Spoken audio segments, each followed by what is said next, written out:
a couple of questions I get asked often are indicators that the person that's asking you the question doesn't really understand about various different business models, which is fine, there's no reason why they should, but we need to explain in a kindly way why they perhaps have got a misapprehension. The two questions are, if your products are so good, why aren't they available in shops? And the other is, with all these bonuses and commissions that are paid, surely that makes your products massively expensive. Now, of course, there are reasons why they're not available in shops, which are positive reasons, and the fact is that our products are incredibly good value because of the way that we distribute them. And we need to explain to somebody why that might be. So I want to show you the difference between network distribution and traditional distribution, and why network distribution is so much more efficient and has so many benefits for the consumer, the person that's buying the products in the first place. Let me explain. Every product is manufactured somewhere, so we have a manufacturer. And this manufacturer makes a widget or whatever. Some members of my family have a bakery business, and they bake cakes, and those cakes and biscuits need to be distributed into the marketplace, and they use a traditional distribution chain in order to do that, as do most products through the traditional distribution chain. If they were selling these products to an international market, they would need international agents or importers, and the products move from the manufacturer to the agent, and the agent knows how to get the products onto the docks of different country and has business relationships with wholesalers, because then the products are getting passed to a wholesaler, and the wholesaler has business relationships with retailers. The wholesalers in that trade, the bakery trade, they will have reps who go out and make sure shelves are stacked with the products. They'll be going to various retail outlets of different sizes, making sure orders are taken through shops and things like that. And then these retail outlets have to get customers through the door. And various ways are used of doing this, but often advertising is used to attract customers. And all of these things have costs. The agent's got their officers and staff. The wholesaler's got officers and staff and transport issues. The shop has got the rates to pay, the electricity to pay, they've got staff costs. And all of these costs are all added on to what used to be called the factory gate price of the product, the cost of manufacture. The manufacturer is looking for a profit margin too.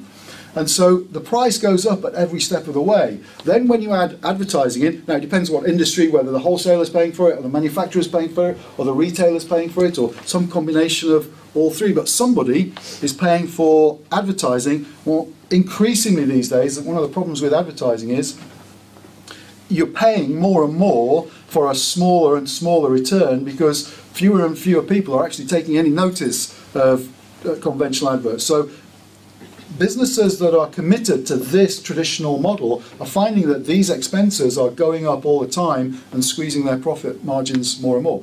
In fact, whoever pays for the advertising cost, the agent, the wholesaler, the retailer, it doesn't really matter, because ultimately the person who's going to be paying for it is you and me, the person right at the end of the chain, the consumer.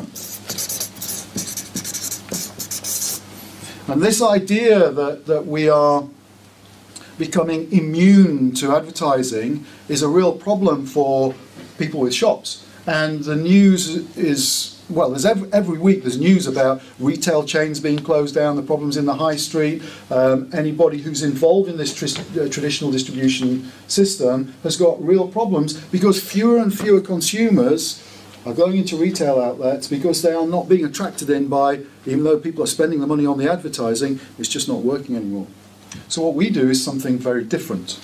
We move products directly from the manufacturer to the consumer via us, the independent distributor. And this has a number of advantages. We work from home, so we've got negligible additional costs. So all the premises costs on here are taken out of the equation. So that reduces the cost of the distribution system in the first place. In addition to that, we don't have staff costs because we are our own staff. And you know, in any system that has staff, some people will be doing the work and some people won't be. But if you're paying wages, you're paying both those lots, so it's an inefficient system. In our method, of course, only the people that are doing the work and actually moving products get paid because we are paid on the results of the products that move to the end consumer. Similarly, all our advertising is done by the power of word of mouth. Word of mouth advertising is known in the marketing industry to be the very best form of promotion of any product, anything in fact. It's the holy grail of professional marketeers, whereas in our system we have specialised in making that at the centre of our business system. And the beauty of it is free. So there are no advertising costs added. And that means that the cost of any product coming through this system, the cost to the consumer is massively reduced because of this cost saving. Now, three things happen there. The consumer gets a better price, the manufacturer gets a better profit margin, which is why they choose to do it. They actually also get their message in front of a lot more people because of the word of mouth system than through the advertising system, which is why our products aren't available in shops. Because in our case, the company knew right at the beginning that they would get their word in front of their message, in front of more potential consumers using this method, and it would be better value for the consumers. So consumers were much more likely to keep on repurchasing products, which is exactly our experience, if we went down this route than if we went down the traditional route. So that's why the products aren't available in shops, and that's why the consumer is getting a much better price because we don't have all these on costs. The third advantage, of course, for us is that a substantial part of this cost saving is paid to us in bonuses and commissions. And that's why we can have a very lucrative home-based business while at the same time making sure we provide incredible value for money for a consumer.